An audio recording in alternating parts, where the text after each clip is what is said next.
semua, perkenalkan nama saya Kristina Kartika Saraswati dan rekan saya. Perkenalkan, nama saya Rama Fikar Ditama.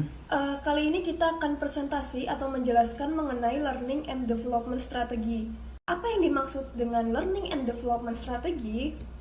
Learning artinya belajar, development artinya pengembangan. Jadi Learning and Development adalah suatu pendekatan sistematis untuk meningkatkan keterampilan, pengetahuan, dan kompetensi individu dalam suatu organisasi. Lalu pembelajaran melibatkan proses akuisisi pengetahuan baru, sementara pengembangan fokus pada peningkatan kemampuan untuk memenuhi tuntutan pekerjaan di masa depan. Kenapa sih learning and development itu penting untuk di perusahaan? Yang pertama, untuk meningkatkan kompetensi karyawan. Jadi menurut Noe 2017 itu program L&D memungkinkan karyawan memperoleh keterampilan yang relevan dan meningkatkan produktivitas kerja. Peningkatan kompetensi ini membantu perusahaan beradaptasi dengan teknologi baru dan tren industri. Lalu yang kedua ada apa lagi yang penting? Yaitu sebagai retensi karyawan. Research by Chahenzeb dan Basir pada tahun 2013 menunjukkan bahwa L&D yang efektif memiliki korelasi positif dengan kepuasan kerja dan retensi karyawan.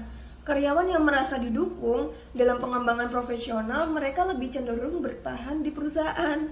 Nah, lalu ada lagi yang ketiga, menyelaraskan dengan tujuan bisnis. Ini aligning L&D strategies with business goals is essential for long-term success. Ini menurut Garavan et al. 2016 ya. Hal ini memastikan bahwa pengembangan keterampilan karyawan secara langsung mendukung tujuan strategis perusahaan. Komponen utama strategi learning and development di perusahaan. Terdapat 4 poin. Yang pertama, analisis kebutuhan pelatihan, yaitu langkah pertama dalam strategi learning and development adalah identifikasi kesenjangan keterampilan. Analisis ini melibatkan pengumpulan data dari penilaian kinerja, survei karyawan, dan benchmarking terhadap standar industri. Poin kedua, desain program pembelajaran, yaitu desain program yang sukses mengintegrasikan metode pembelajaran tradisional dan digital. Contohnya ada e-learning, blended learning, dan pembelajaran on the job. Terbukti sangat efektif dalam meningkatkan fleksibilitas dan aksesibilitas pelatihan.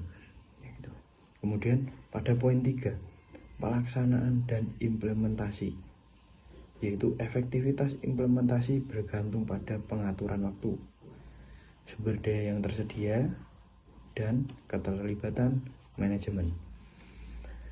Keterlibatan manajemen dalam proses learning and development dapat meningkatkan keberhasilan program tersebut.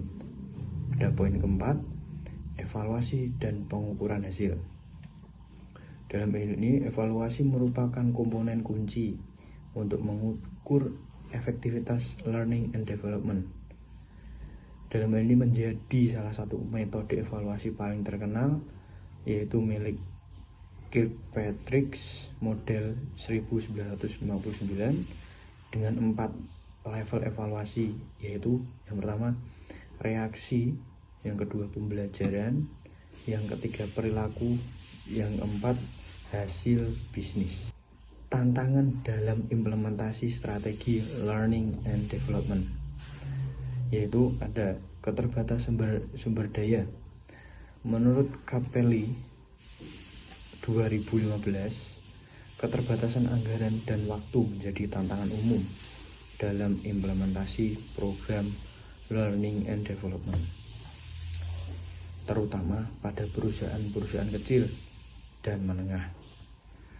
Prioritizing resource adalah selecting cost-effective training method is critical.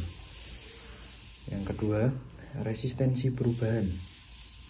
Employee resistance to change can hinder the adoption of new learning Initiatives atau Kotor 1996. Manajemen harus mempersiapkan pendekatan komunikasi yang efektif untuk mendorong karyawan agar mau terlibat dalam proses pembelajaran. Yang ketiga, ada pengukuran ROI. Banyak perusahaan yang menghadapi kesulitan dalam mengukur ROI dari program Learning and Development. Menurut Bersin 2014, meskipun dampak jangka panjang dari Learning and Development sulit diukur secara langsung, penggunaan indikator seperti peningkatan keterampilan, produktivitas, dan keterlibatan karyawan dapat memberikan gambaran yang lebih jelas.